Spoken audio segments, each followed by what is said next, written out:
Davy Brainerd, um arauto aos peles vermelhas, 1718-1747. Certo jovem franzino de corpo, mas tendo na alma o fogo do amor aceso por Deus, encontrou-se na floresta, para ele desconhecida. Era tarde e o sol já declinava até quase desaparecer no horizonte, quando o viajante, enfadado na longa viagem, avistou a fumaça das fogueiras dos índios peles vermelhas. Depois de apiar e amarrar seu cavalo, deitou-se no chão para passar a noite, agonizando em oração. Sem ele o saber, alguns dos silvícolas o haviam seguido silenciosamente como serpentes durante a tarde. Agora, estacionavam atrás dos troncos das árvores para contemplar a cena misteriosa de um vulto de cara pálida, sozinho, prostrado no chão, clamando a Deus. Os guerreiros da vila resolveram matá-lo sem demora, pois acreditavam que os brancos davam uma aguardente aos peles vermelhas para, enquanto bêbados, levar-lhes as cestas e as peles de animais e ainda roubar-lhes as terras. Mas depois de cercarem furtivamente o missionário que orava prostrado e ouvirem clamando ao grande espírito, insistindo que lhe salvasse a alma, eles partiram tão secretamente como chegaram. No dia seguinte, o moço, não sabendo o que acontecera em redor, enquanto orava no ermo, foi recebido na vila de uma maneira não esperada. No espaço aberto entre as wigwams, barracas de peles, os índios cercaram um moço que, com o amor de Deus ardendo na alma, leu o capítulo 53 de Isaías. Enquanto pregava, Deus respondeu à sua oração da noite anterior, e os silvícolas ouviram o sermão com lágrimas nos olhos. Esse cara pálida chamava-se Davy Brainerd. Nasceu em 20 de abril de 1718, perdeu o pai aos 9 anos de idade e a mãe, filha de um pregador, aos 14 anos. Acerca de sua luta com Deus, no tempo da sua conversão, tinha então 20 anos de idade. Ele escreveu: Designei um dia para jejuar e orar, e passei esse dia clamando quase incessantemente a Deus. Pedi-lhe misericórdia e que ele abrisse meus olhos para a enormidade do pecado e o caminho para a vida em Jesus Cristo. Contudo, continuei a confiar nas boas obras. Então, uma noite, andando na roça, me foi dada uma visão da grandeza do meu pecado, parecendo-me que a terra se abrira por baixo dos meus pés para me sepultar, e que a minha alma iria ao inferno antes de eu chegar em casa. Certo dia, estando longe do colégio, no campo, sozinho em oração, senti tanto gozo e doçura em Deus que, se eu devesse ficar neste mundo vil, queria permanecer contemplando a glória de Deus. Senti na alma um profundo amor ardente para com todos os homens, e anelava que eles desfrutassem desse mesmo amor. No mês de agosto, depois, senti-me tão fraco e doente, como resultado de aplicar-me demais aos estudos, que o diretor do colégio me aconselhou a voltar para casa. Estava tão fraco que tive algumas hemorragias. Senti-me perto da morte, mas Deus renovou em mim o conhecimento e o gosto das coisas divinas. Anelava tanto a presença de Deus e ficar livre do pecado que, ao melhorar, preferia morrer a voltar ao colégio e me afastar de Deus. Oh, uma hora com Deus excede infinitamente todos os prazeres do mundo. De fato, depois de voltar ao colégio, Brainerd esfriou em espírito, mas o grande avivamento dessa época alcançou a cidade de New Haven, o colégio de Yale e o coração de Davy Brainerd. Ele tinha o costume de escrever diariamente uma relação dos acontecimentos mais importantes da sua vida, e é por esses diários que sabemos da sua vida íntima, de profunda comunhão com Deus. Os poucos trechos seguintes servem como amostras do que ele deixou registrado e revelam algo de sua luta com Deus, enquanto estudava para o ministério. Fui tomado repentinamente pelo horror da minha miséria. Então, clamei a Deus, pedindo que me purificasse da minha extrema imundícia. Depois, a oração se tornou muito preciosa para mim.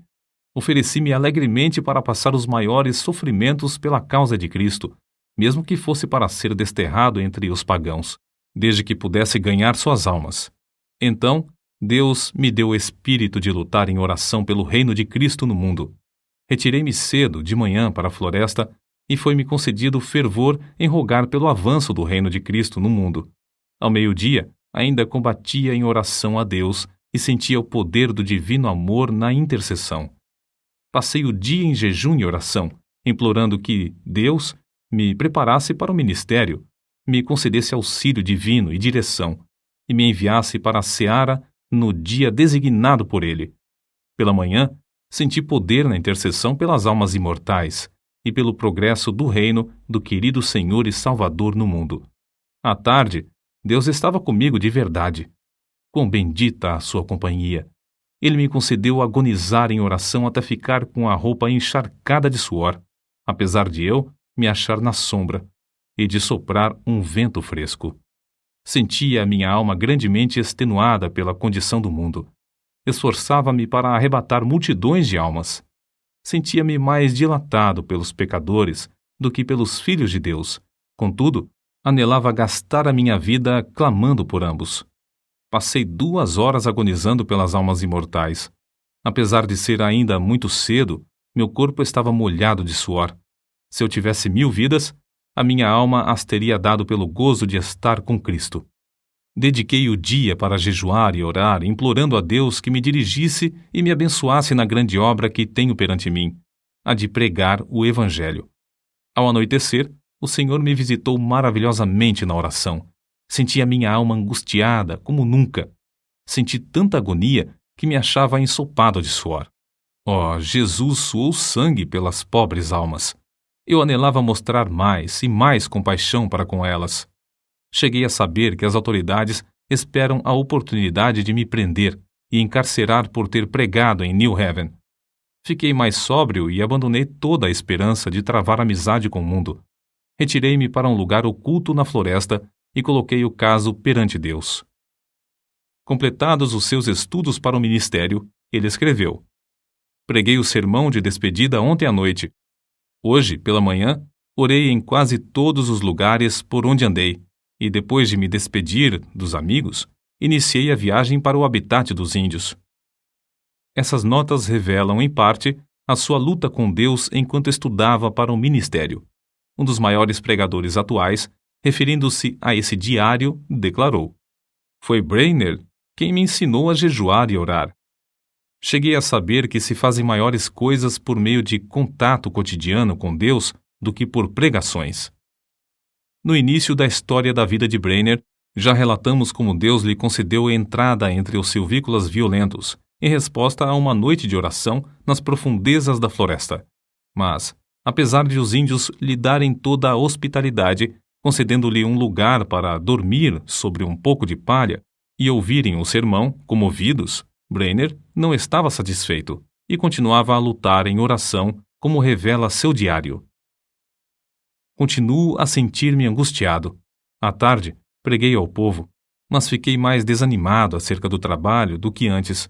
Receio que seja impossível alcançar as almas. Retirei-me e derramei a minha alma pedindo misericórdia, mas sem sentir alívio. Completo 25 anos de idade hoje. Dói-me a alma ao pensar que vivi tão pouco para a glória de Deus. Passei o dia na floresta sozinho, derramando a minha queixa perante o Senhor. Cerca das 9 horas, saí para orar na mata. Depois do meio-dia, percebi que os índios estavam se preparando para uma festa e uma dança. Em oração, senti o poder de Deus e a minha alma extenuada como nunca antes na minha vida. Senti tanta agonia e insisti com tanta veemência que, ao levantar-me, só conseguia andar com dificuldade. O suor corria-me pelo rosto e pelo corpo. Reconheci que os pobres índios se reuniam para adorar demônios e não a Deus. Esse foi o motivo de eu clamar ao Senhor que se apressasse em frustrar a reunião idólatra. Assim, passei a tarde orando incessantemente, pedindo auxílio divino para que eu não confiasse em mim mesmo. O que experimentei enquanto orava foi maravilhoso. Parecia-me que não havia nada de importância em mim, a não ser a santidade de coração e vida, e o anelo pela conversão dos pagãos a Deus. Desapareceram todos os cuidados, receios e anelos. Todos juntos pareciam-me de menor importância que o sopro do vento. Anelava que Deus adquirisse para si um nome entre os pagãos, e lhe fiz o meu apelo com a maior ousadia, insistindo em que ele reconhecesse que eu o preferia à minha maior alegria. De fato, não me importava onde ou como morava, nem a fadiga que tinha de suportar. Se pudesse ganhar almas para Cristo. Continuei assim toda a tarde e toda a noite. Assim revestido, Brainerd, pela manhã, voltou da mata para enfrentar os índios, certo de que Deus estava com ele, como estivera com Elias no Monte Carmelo. Ao insistir com os índios para que abandonassem a dança, eles, em vez de matá-lo, desistiram da orgia e ouviram a sua pregação de manhã e à tarde. Depois de sofrer como poucos sofrem, depois de se esforçar de noite e de dia, depois de passar horas inumeráveis em jejum e oração, depois de pregar a palavra a tempo e fora de tempo, por fim, abriram-se os céus e caiu fogo. Os seguintes excertos do seu diário descrevem algumas dessas experiências gloriosas. Passei a maior parte do dia em oração, pedindo que o Espírito fosse derramado sobre o meu povo. Orei e louvei com grande ousadia, sentindo grande peso pela salvação das preciosas almas. Discursei à multidão extemporaneamente sobre Isaías, capítulo 53, versículo 10. Todavia, ao Senhor agradou Moê-lo. Muitos dos ouvintes entre a multidão de 3 a 4 mil ficaram comovidos a ponto de haver um grande pranto, como o pranto de Hadadrimon. Ver Zacarias, capítulo 12, versículo 11. Enquanto eu andava a cavalo, antes de chegar ao lugar para pregar, senti o meu espírito restaurado e a minha alma revestida com poder para clamar a Deus, quase sem cessar, por muitos quilômetros a fio. De manhã, discursei aos índios onde nos hospedamos. Muitos ficaram comovidos, e ao falar-lhes acerca da salvação da sua alma, as lágrimas correram abundantemente, e eles começaram a soluçar e a gemer. À tarde, voltei ao lugar onde lhes costumava pregar. Eles ouviram com a maior atenção quase até o fim. Nem a 10ª parte dos ouvintes pôde conter-se de derramar lágrimas e clamar amargamente. Quanto mais eu falava do amor e compaixão de Deus ao enviar seu Filho para sofrer pelos pecados dos homens, tanto mais aumentava a angústia dos ouvintes. Foi para mim uma surpresa notar como seus corações pareciam traspassados pelo terno e comovente convite do Evangelho, antes de eu proferir uma única palavra de terror. Preguei aos índios sobre Isaías capítulo 53, versículos 3 ao 10. Muito poder acompanhava a palavra, e houve grande convicção entre os ouvintes. Contudo, não tão geral como no dia anterior. Mas a maioria ficou comovida e em grande angústia de alma. Alguns não podiam caminhar, nem ficar em pé. Caíam no chão como se tivessem o coração traspassado e clamavam sem cessar, pedindo misericórdia. Os que vieram de lugares distantes foram levados logo à convicção pelo Espírito de Deus. À tarde, preguei sobre Lucas, capítulo 15, versículos 16 ao 23. Havia muita convicção visível entre os ouvintes, enquanto eu discursava. Mas, ao falar particularmente depois a alguns que se mostravam comovidos, o poder de Deus desceu sobre o auditório como um vento veemente e impetuoso e varreu tudo de maneira espetacular. Fiquei em pé, admirado da influência que se apoderou do auditório quase totalmente. Parecia, mais que qualquer outra coisa, a força irresistível de uma grande correnteza, o dilúvio crescente, que derrubava e varria tudo o que encontrava na frente. Quase todos oravam e clamavam, pedindo misericórdia, e muitos não podiam ficar em pé. A convicção que cada um sentiu foi tão grande que pareciam ignorar por completo os outros em redor, mas cada um continuava a orar por si mesmo. Lembrei-me de Zacarias capítulo 12, versículos 10 ao 12, porque havia grande pranto, como o pranto de Hadadrimon, parecendo que cada um pranteava à parte. Parecia-me um dia muito semelhante ao dia em que Deus mostrou seu poder a Josué. Josué, capítulo 10, versículo 14. Porque era um dia diferente de qualquer dia que tinha presenciado antes, um dia em que Deus fez muito para destruir o reino das trevas entre esse povo. É difícil reconhecer a magnitude da obra de Davy Brainerd entre as diversas tribos de índios, nas profundezas das florestas. Ele não entendia os seus idiomas. Se lhes transmitia a mensagem de Deus ao coração, deveria achar alguém que pudesse servir como intérprete. Passava dias inteiros simplesmente orando para que viesse sobre ele o poder do Espírito Santo com tanto poder que esse povo não pudesse resistir à mensagem. Certa vez, teve que pregar por meio de um intérprete tão bêbado que quase não podia ficar em pé. Contudo, dezenas de almas foram convertidas por meio desse sermão. Ele andava, às vezes, perdido de noite no ermo, apanhando chuva e atravessando montanhas e pântanos. Franzino de corpo, cansava-se nas viagens. Tinha de suportar o calor do verão e o intenso frio do inverno. Dias a fio, passava-os com fome. Já começava a sentir a saúde abalada e estava a ponto de casar-se. Sua noiva era Jerusa Edwards, filha de Jonatas Edwards, e estabelecer um lar entre os índios convertidos, ou voltar e aceitar o pastorado de uma igreja que o convidava. Porém, reconhecia que não podia viver, por causa da sua doença, mais que 1 ou 2 anos, e resolveu então arder até o fim. Assim, depois de ganhar a vitória em oração, clamou: Eis-me aqui, Senhor. Envia-me a mim até os confins da terra. Envia-me aos selvagens do ermo. Envia-me para longe de tudo que se chama conforto da terra. Envia-me mesmo para a morte, se for no teu serviço, e para promover o teu reino. Adeus, amigos e confortos terrestres, mesmo os mais anelados de todos. Se o Senhor quiser, gastarei a minha vida até os últimos momentos em cavernas e covas da terra, se isso servir para o progresso do reino de Cristo. Foi nessa ocasião que escreveu: Continuarei lutando com Deus em oração pelo rebanho aqui e especialmente pelos índios em outros lugares, até a hora de deitar-me. Oh, como senti ser obrigado a gastar o tempo dormindo! Anelava ser uma chama de fogo constantemente ardendo no serviço divino e edificando o reino de Deus até o último momento, o momento de morrer. Por fim, depois de 5 anos de viagens árduas no ermo, de aflições inumeráveis e de sofrer dores incessantes no corpo, Davy Brainerd, tuberculoso e com as forças físicas quase inteiramente esgotadas, conseguiu chegar à casa de Jonatas Edwards. O peregrino já completara a sua carreira terrestre e esperava o carro de Deus para levá-lo à glória. Quando, no seu leito de sofrimento, viu alguém entrar no quarto com a Bíblia, exclamou: Oh, o querido livro! Breve hei de vê-lo aberto. Os seus mistérios me serão então desvendados.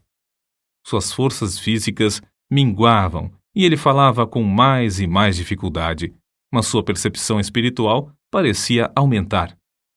Fui feito para a eternidade. Como anelo estar com Deus e prostrar-me perante Ele. Oh, que o Redentor pudesse ver o fruto do trabalho da sua alma e ficar satisfeito. Oh, vem, Senhor Jesus, vem depressa. Amém. E foi assim que dormiu no Senhor. Depois desse acontecimento, Jerusa Edwards começou a murchar como uma flor, e 4 meses depois, também foi morar na Cidade Celeste. De um lado do seu túmulo está o de seu noivo, Davy Brainerd, e do outro lado está o túmulo de seu pai, Jonatas Edwards. O desejo veemente da vida de Davy Brainerd era o de arder como uma chama por Deus até o último momento, como ele mesmo dizia. Anelo ser uma chama de fogo, constantemente ardendo no serviço divino até o último momento, o momento de falecer. Brainerd findou a sua carreira terrestre aos 29 anos. Contudo, apesar de sua grande fraqueza física, fez mais que a maioria dos homens faz em 70 anos. Sua biografia, escrita por Jonatas Edwards e revisada por João Wesley, teve mais influência sobre a vida de A. J. Gordon do que qualquer outro livro, exceto a Bíblia. Guilherme Carey leu a história que narra sua obra e consagrou sua própria vida ao serviço de Cristo e nas trevas da Índia. Roberto McCheyne leu o Diário de Davi e gastou sua vida entre os judeus.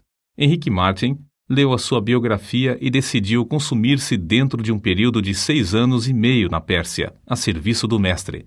O que Davy escreveu a seu irmão, Israel Brainerd, é para nós um desafio à obra missionária. Digo agora, morrendo, que não teria gasto a minha vida de outra forma nem por tudo o que há no mundo. Sinto-me mais alegre hoje acerca dos peles vermelhas. Oxalá que Deus atraia grande número deles a Jesus Cristo.